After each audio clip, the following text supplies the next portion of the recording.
The transition I want to make with thanks to Tyra and her colleagues at New America, and with great appreciation to Yusuf and Irene for their time of sharing with us today, is to turn attention to a project that we are launching, really the public phase of today, but we'll go over the course of the next 2 years. I am a selective listener. Can I own that? I'm a selective listener. So when Tyra said, in the very middle of my page of notes, the very middle, it's like absolutely the middle of the page, I wrote down when she said, we have to challenge these systems, because I'm a selective listener. One of the things that we approved at around the same time in February, when the city and the county were coming together to launch Bill for Zero and to become one of the communities working toward veterans, working toward making sure we house all the unhoused veterans in our community, gathered with the boards of Deaconess Center and Deaconess Foundation, were affirming a long-range plan that would guide our work for the next 7 years. One of the elements of that plan was a commitment to establish a platform to help challenge these systems. That's a sister C4 organization that will file before the end of the year under the title of Deaconess Children's Action. A core project over the next 2 years of Deaconess Children's Action will be filling out and evolving the work that some of you just received in your hands, which is a briefing report focused on what we heard from one of our long-term partners and their deep listening and engagement with communities across the state of Missouri.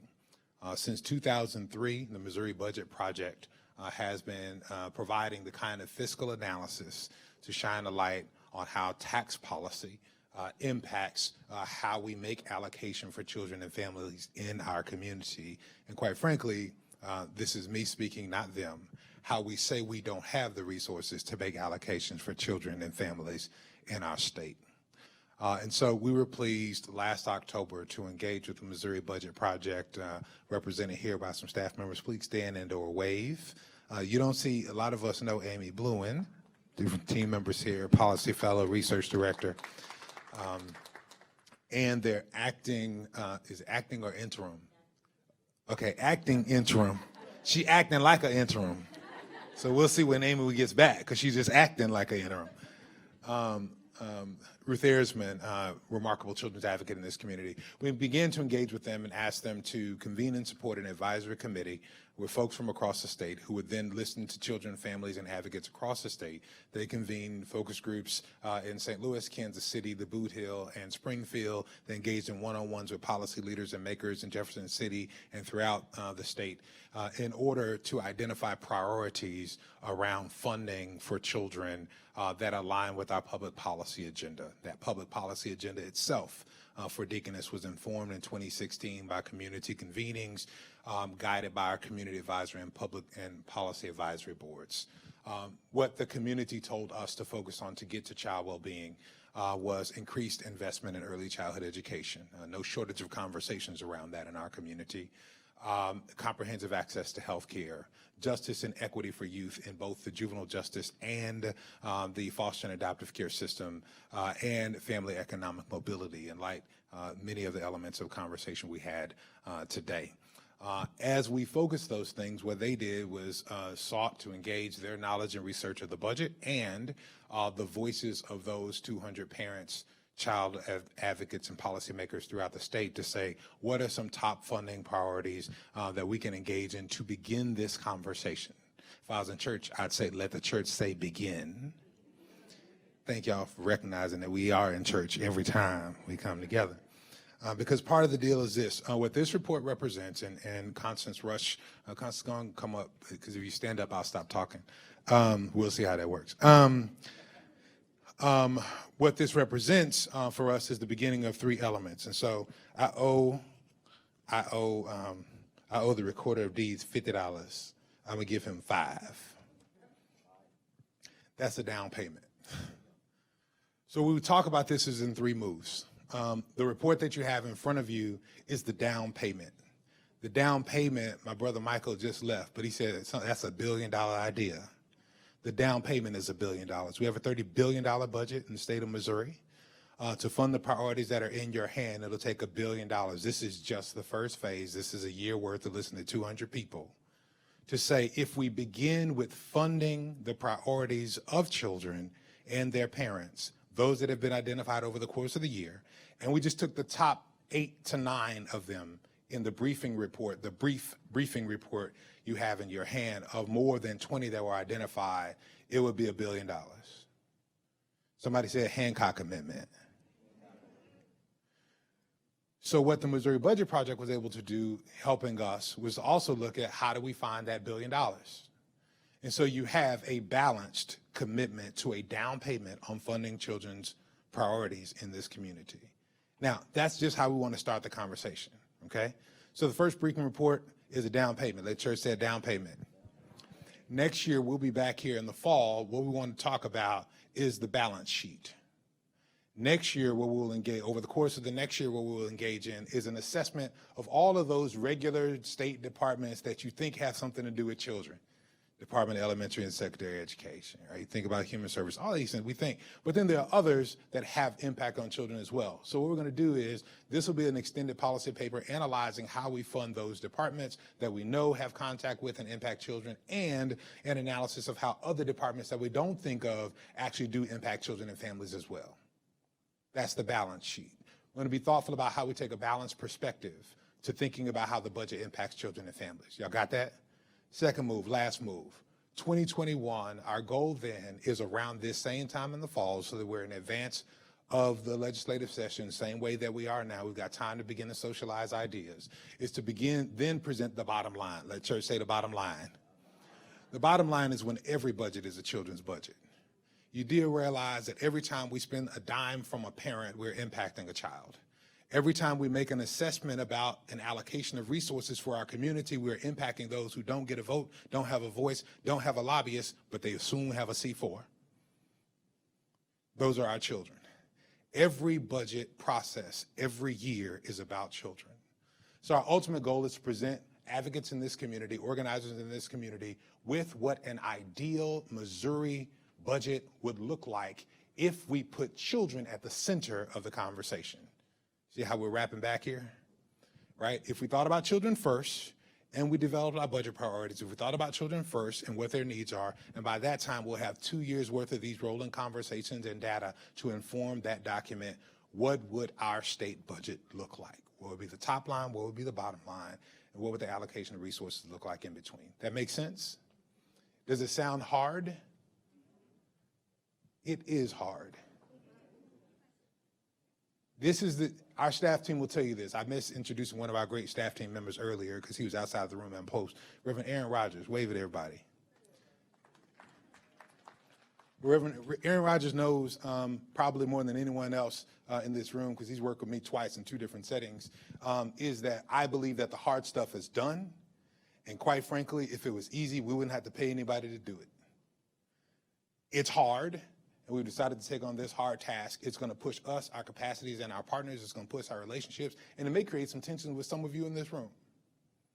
But we believe that the most creative, the most valuable, most viable relationships are ones with tension in them anyway. And so we're going to seek to do the hard work over the course of the next few years, guided by folks who have committed to volunteer with this, guided by researchers, partners, guided by parents and children, to listen deeply to the stories of children in this state, to hear their cries, even when they're annoying, to be thoughtful with really critical partners who know the budget well, like people at Missouri Budget Project, folks who are doing deep engagement in the community, like our friends at VCR, with the parent cafes and community cafes, to begin to integrate those voices and do the translating work into policy, and then to put a fiscal note on it all.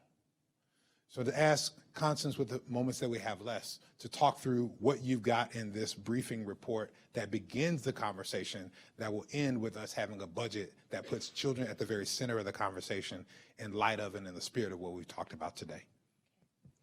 So I've got a question for you. Did me standing help?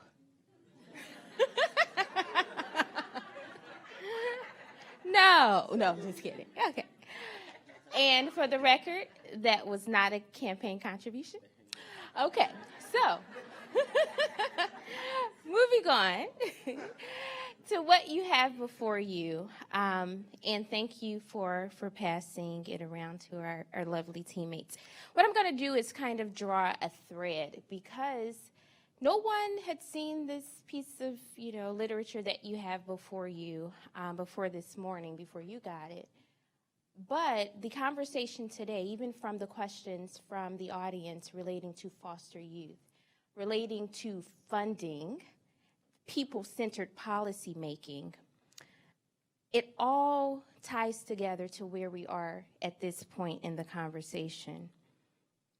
To Jennifer's question, you asked, how do we get funders to fund policies centering people? How do we get funders to fund the needs, to fund the solutions to the needs that the people have identified?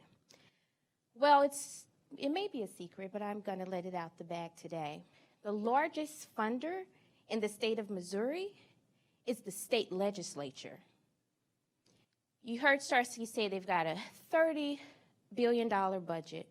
To be quite exact, in 2019, the legislature's budget, the state of Missouri's budget, is $28.9 billion with the B dollars. So who's the largest funder in the state? The state. We're in church still. The state. Okay, perfect. So that's your question, right? Who do we hold accountable? To Carissa's point, who do we hold accountable for disinvesting in our children? Those are the same people we hold accountable for investing in our children. Irene stated, the hardest part of this will be convincing people to do it. We've identified the people we need to convince to fund appropriately all of the programs and supports that support our children and our families and our communities across the state. We cannot do it alone. We need it with each and every one of you in this space, your colleagues, your family members, your children themselves. We need all of us to be a part of this movement. Tyra said, see, I'm going through, I was taking notes, right? Where are we? We're at the center, the Deaconess Center for Child Wellbeing. Our vision, and Tyra said, children at the center. How do you do education and plan without children at the center of your policy making and your decision making? Our vision is that we have a budget that centers children, so that, okay, 3 years, you've got to roll with us for 2 more years, right? That final budget, every line in the Missouri state budget, that $28.9 billion budget, impacts children. Every dollar that is diverted from them impacts their well-being. The very best data, we talked about data and lived experience. Yes, we depended on the Missouri Budget Project to provide tons of research and data that at times was difficult to get from the state. I think we still have outstanding data requests. But the most important data from this experience over the last 12 months was going into the communities across the state and talking to the people who are living the varying experiences. So that's our best data. Yes, we do have the numbers and, who's impacted, because that's what you're going to need when you're making your case. But what informed this work, who informed this work, are the people we see, the people we serve, the people we love. And lastly, I'm going to now talk about what you have in your book, right, in your hand. We highlighted and lifted 9 priorities, and it's amazing how many of them were captured today in some of the conversations. For those of you who may not know, I'm going to give you a little briefing on what our 4 policy priorities, 4 zones are, and you'll see that those in your booklet before you, we've identified what the 9 that folks that we spoke with around the state really lifted. So, access to comprehensive health care. Our vision here is that all Missouri children should have universal access to affordable, high-quality, comprehensive mental, physical, and dental care, supported by a trauma-informed care approach, a network of school-based health centers, and the benefits of Medicaid expansion. And so you'll see two pieces here that were lifted. Children's health insurance program, eliminating premiums there, and behavioral health care. We talked about mental health in this space in this room today. Investment in early childhood education. All Missouri children should enjoy full access to quality early childhood care and education from birth to pre-K, and that can be in any setting of the parent's choosing. Justice and equity for youth. All Missouri children should receive just treatment under the law, with specific emphasis on contact with the state system for juvenile and foster and adoptive care. Juvenile justice, we should say. Economic mobility for families. Our vision here, all Missouri families should be able to achieve economic stability within one generation in an environment marked by fair chance employment practices, family supporting wages, and asset building supports. And I said nobody saw this report, well, besides folks in-house.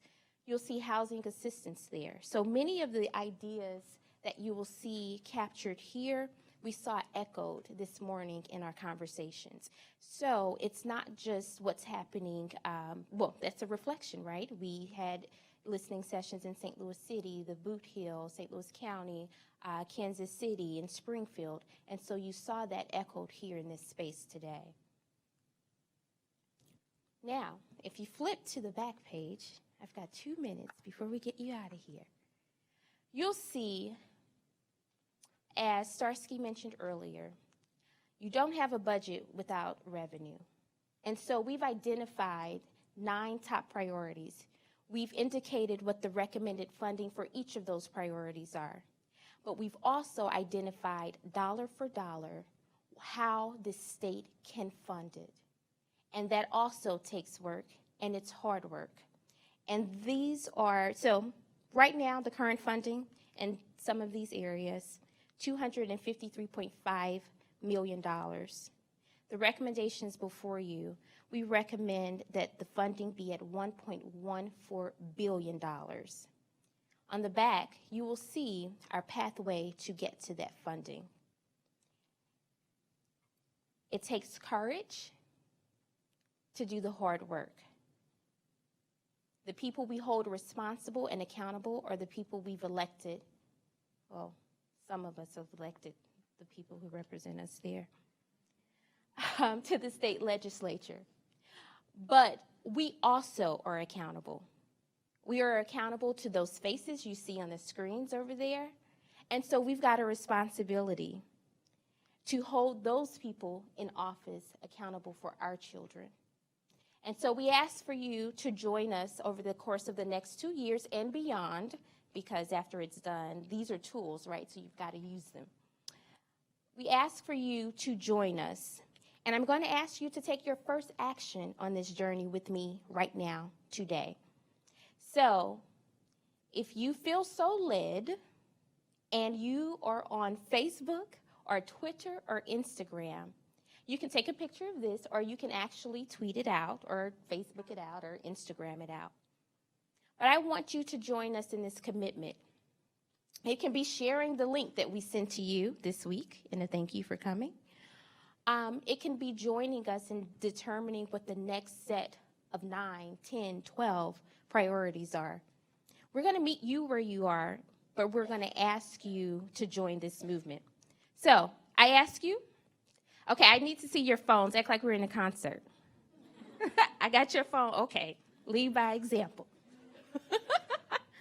Okay, so the call to action, and you can tag us if you so choose, but we'll find the hashtags if you use them appropriately. No space between the hashtag. I joined the call for an initial investment of $1 billion in children's priorities in Missouri. Hashtag Mo Children's Budget. Hashtag Just for Kids. All right, I see heads up.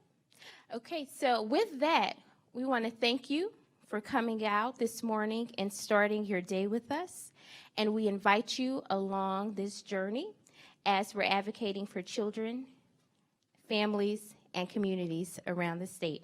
Thank you. We hope to see you again. We've got November and December community conversations coming up. Yeah, quick answer to Jennifer's question as you go, and a support for you as you go if you want to do this. On November 18th, Monday, November 18th, same bat time, same bat channel. We've invited our friend Joe Goldman to come in from Washington, D.C., the president of the Democracy Fund and Democracy Fund Voice, to talk about how Pierre Omidyar, the founder of eBay, has established philanthropies to support this kind of people-centered work in order to advance democracy. So we encourage you to be a part of that. You have received, when you RSVP for this, you went to a place you could have RSVP for it. If you want to do that before you leave, there's a laptop on the registration desk where you checked in. And we can register you today before you go. Also, same bat time, same bat channel. One of the things that informs our work in democracy and for people in America is our values and faith. And so on December 9th, Reverend Jim Wallace of Sojourners, the founder of Sojourners, will come and talk about how we engage as faith community and faith-inspired social action. So put that on your calendar while you got your phone out already, and join us if you want to register before you go. We really are greatly appreciative of you being here today. Our apologies for keeping you about 4 minutes over time, but we are grateful for the time that you have spent with us. Thank you all for being with us.